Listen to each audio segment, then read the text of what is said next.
ఈరోజు morning 9 o'clock నుంచి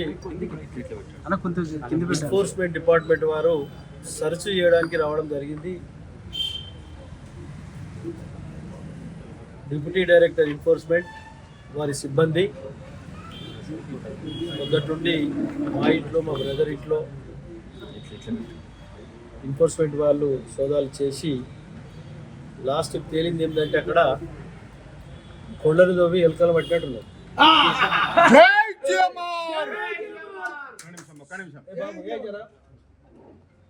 కొండలు దోవి ఎలుకలు పట్టినట్టు ఉన్నది. ఎందుకంటే ఇది పూర్తి స్థాయిలో పొలిటికల్ ప్రెషర్. ఎందుకంటే రాష్ట్ర ప్రభుత్వం కానీ కేంద్ర ప్రభుత్వం కానీ ఇటువంటి కార్యక్రమాలు ఎన్నో జరుగుతూ ఉన్నాయి. అందులో ఇది భాగం. మంత్రులు ముఖ్యమంత్రులు అసలు గిట ఒక్కళ్ళు ఇవ్వకుండా బలి చేస్తూ ఉన్నారు రాజకీయంగా.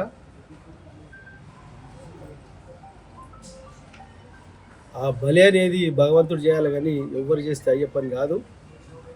కాబట్టి పూర్తి స్థాయిలో వాళ్ళకు ఆ డిపార్ట్మెంట్ వారికి అన్ని రకాల కుటుంబ సభ్యులందరూ సహకరించి ఏమేం కావాలన్నీ వారికి అప్పచెప్పడం జరిగింది. ఇంతకుముందు చెప్పిన ప్రకారంగా వారికి లభించిన ఆయుధాలు ఏంటంటే కొండను దోమి ఎలుకలు పట్టినట్టే ఉన్నది. ఏ మాత్రం గిట దానికి లోపాలు లేకుండా సహకరించడం జరిగింది. వారు కొన్ని జిరాక్స్ పేపర్లు మాత్రమే తీసుకెళ్ళి ఒక్కటి ఒరిజినల్ పేపర్ మా దగ్గర తీసుకొని వెళ్ళలేరు. ఒక నయా పైసా తీసుకెళ్ళలేరు. ఒక తులం గోల్డ్ తీసుకెళ్ళలేరు. అది ఒక కుటుంబంలో ఏ విధంగా వాడుకుంటారో గోల్డ్ కానీ ఇంకోటి కానీ ఆ కుటుంబంకు వర్తించే రీతిలోనే మేము పెట్టుకొని వాడుతూ ఉన్నాం. కాబట్టి ఎక్కువ అనవసరమైనటువంటి ఒక మన ధనంతో మేము ఇక్కడ జరుగుతలేము. కాబట్టి దయచేసి మీరు అందరూ ఆలోచన చేసి వాస్తవాన్ని పబ్లిక్ తెలిసేటట్టు చేయాలని చెప్పి పత్రికా సోదరులను కోరుతాం. అంటే ఈ పొలిటికల్ ప్రెషర్ 100% నేను చెప్పినా కదా, సెంట్రల్ గవర్నమెంట్ కానీ రాష్ట్ర ప్రభుత్వం కానీ మంత్రులను ముఖ్యమంత్రులను ఎమ్మెల్యే ఉంటలేరు. ఇది ఎట్లా అంటున్నారు? అది కామన్గా జరుగుతూ ఉన్నది. పొలిటికల్ ప్రెషర్ అనేది మామూలే.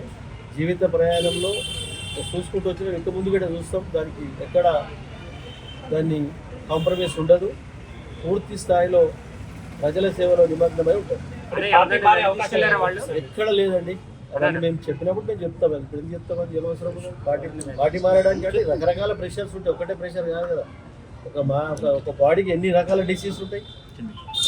అన్ని రకాల డిసీజ్తో ఏదో ఒక డిసీజ్లో మనం లీక్ చేయాలని చూస్తాం. అన్న ఎవరినైనా వెంట తీసుకెళ్ళారా? ఎవ్వరు తీసుకెళ్ళి చెప్తే కదా ఇంతకుముందు కొండను దవ్వి ఎలుకని పట్టినట్టు వాళ్ళపై 12 గంటలు చేసిర్రు, 10 గంటలు చేసిర్రు. 9 నుంచి ఇప్పుడు 7:30 వరకు చేసిర్రు.